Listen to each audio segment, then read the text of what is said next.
Hey everyone, this video has been quite some time in the making. Um, the following is a compilation I've put together about the dolphin slaughter that takes place in Taiji, Japan, 6 months out of every year. The season starts September 1st. It's a difficult subject, but I think it's very important to bring awareness.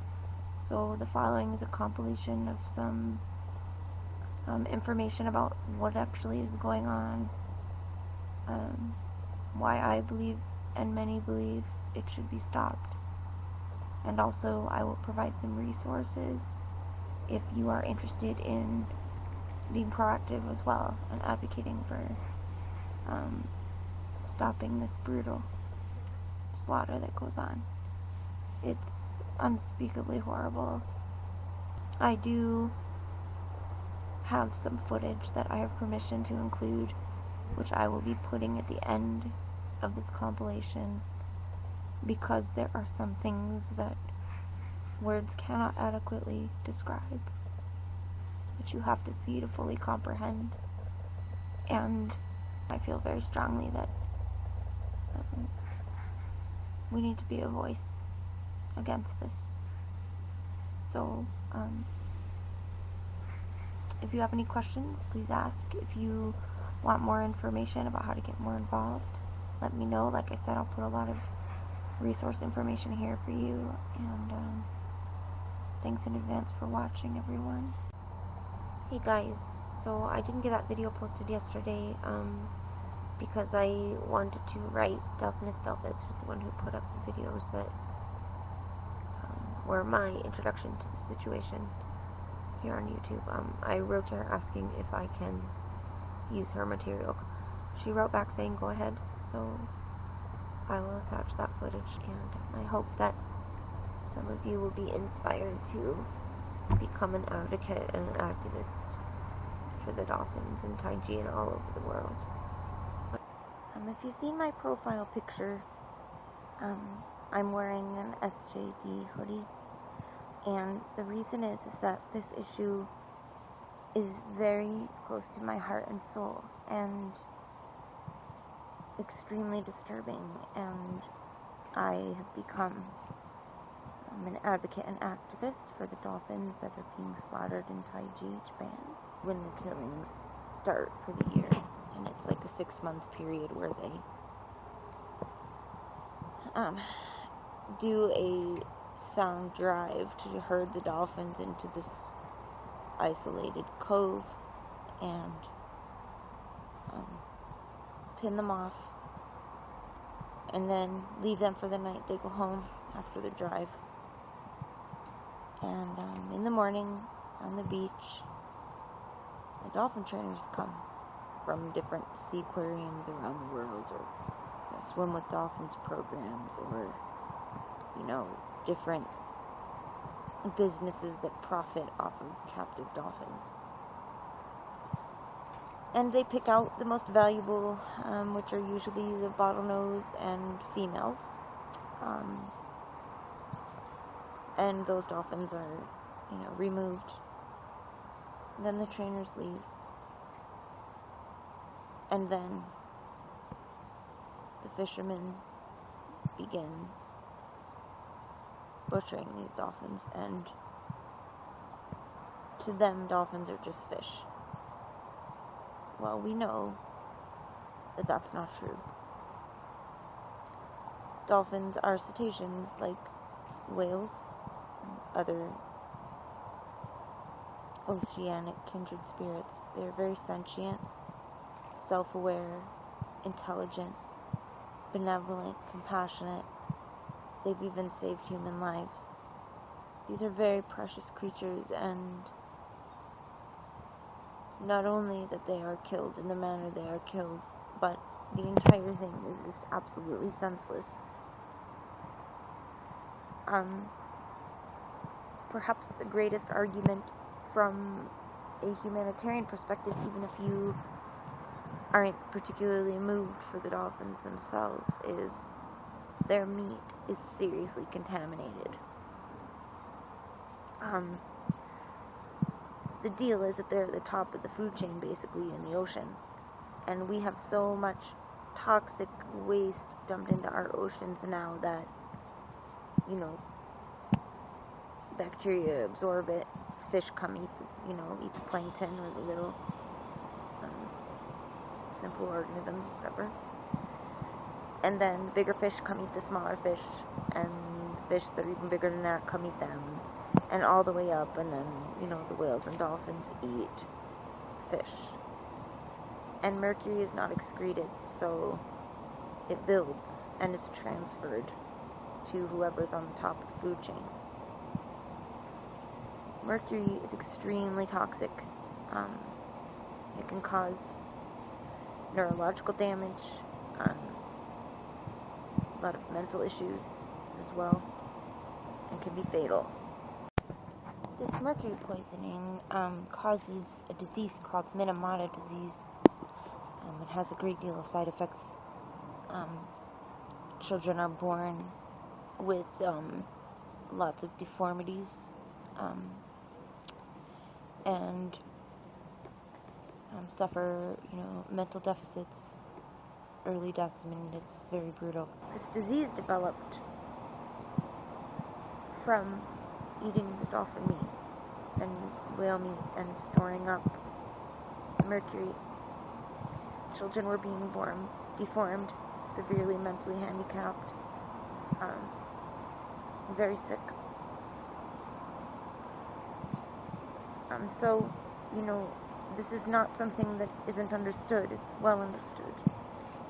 But in Taiji, it's still a very profitable industry. Interestingly, the Japanese don't even want to eat that meat. So, this is not unknown. And in Taiji, there were some efforts to kind of cover this up. And it turns out that government officials decided, because the fishermen couldn't sell the meat once, the Japanese in the area found out, the high mercury levels and everything, contracted that it was to be used in school lunch. And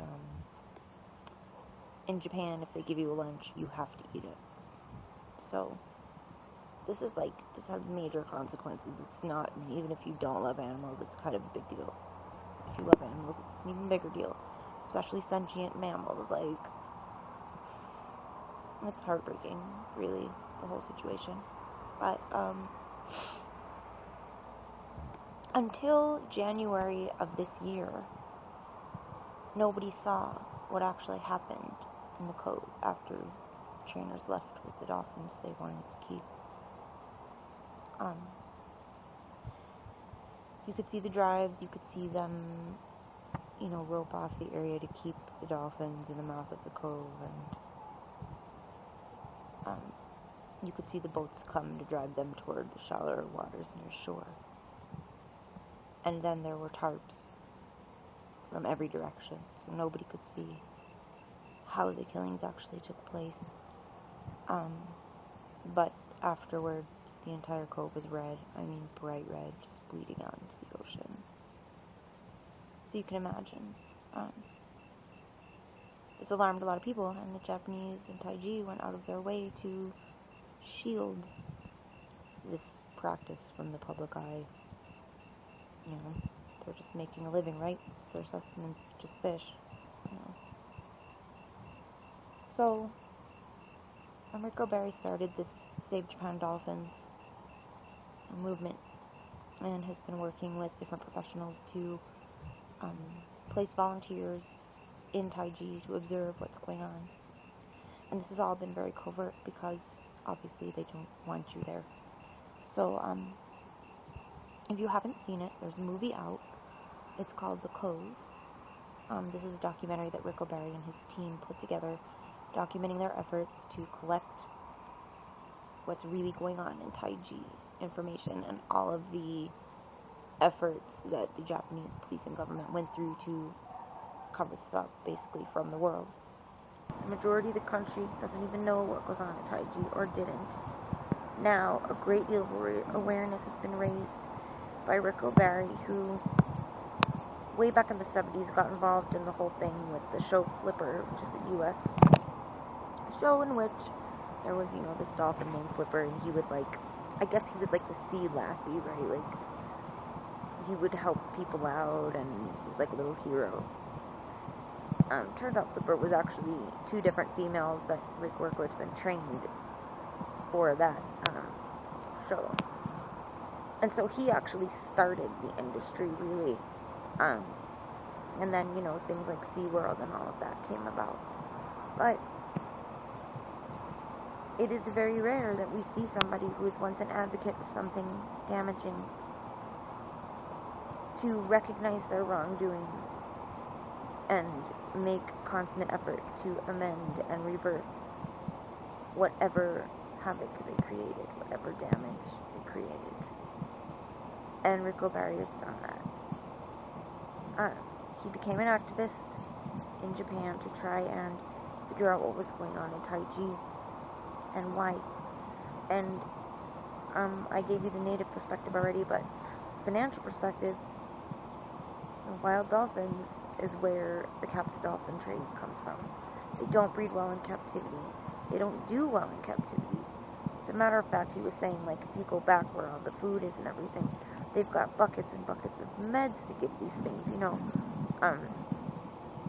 H2 blockers or proton pump inhibitors to reduce acid production because these animals are so stressed. Newsworthy, I think, is the whale hunting. There's been the International Whaling Commission, which is a consortium of nations that meet to discuss certain countries are allowed to whale so much for so many reasons. And certain nations haven't stopped, and Japan is one of them. So there are two organizations that have done really heroic work in confronting these want-to-be bullshit scientific justifications, like we're measuring body percentage or whatever. They'd hold up a sign when they're dragging a whale onto the ship saying, oh, we're taking measurements or something, we're not harvesting for food, this is scientific research, because that was one loophole in the IWC that you could collect scientific specimens, right? So that was their excuse.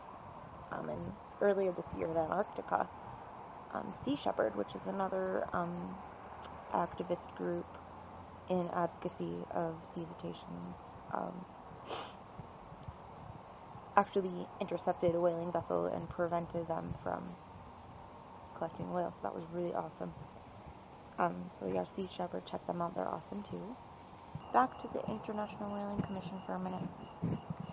There's a lot of lobbying that goes on, obviously, in any political situation for the nations that want to hunt whales and smaller cetaceans like dolphins, which, by the way, the IWC does not protect. They do not protect small cetaceans like dolphins. So, that's how they get around that loophole as well. But Japan, over the years, has gone to many small nations that are economically underdeveloped, like all of the Solomon Islands, Caribbean Islands, Pacific Islands, stuff like that. Built them fisheries, gave them all this money in order to purchase IWC votes in favor of dolphin hunting. Yeah, there's a whole bunch of details. I strongly suggest that you check out the Cove. There are also a lot of volunteer-submitted videos on YouTube if you want to follow the grassroots effort, people who have gone to Taiji and donated their time and energy and resources to exposing this disgusting event. For those of you that are going to stop watching, please check out takepart.org. It's an advocacy group. SaveJapanDolphins.org, and there's Sea Shepherd, of course, and Greenpeace.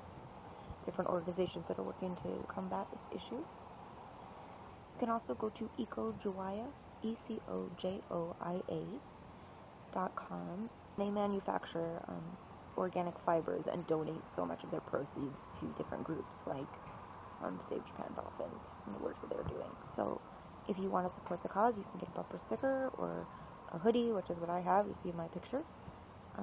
bracelets, hats, all kinds of cool stuff you can do to support the cause. So I'm going to warn you right now. I'm going to go ahead and attach that footage. I think it's important, but it is extremely graphic and extremely disturbing, and it really screwed me up. So I caution you, if you are not in a strong place, if you are an empathic, sensitive spirit and don't feel you can handle this, now would be the time to stop watching.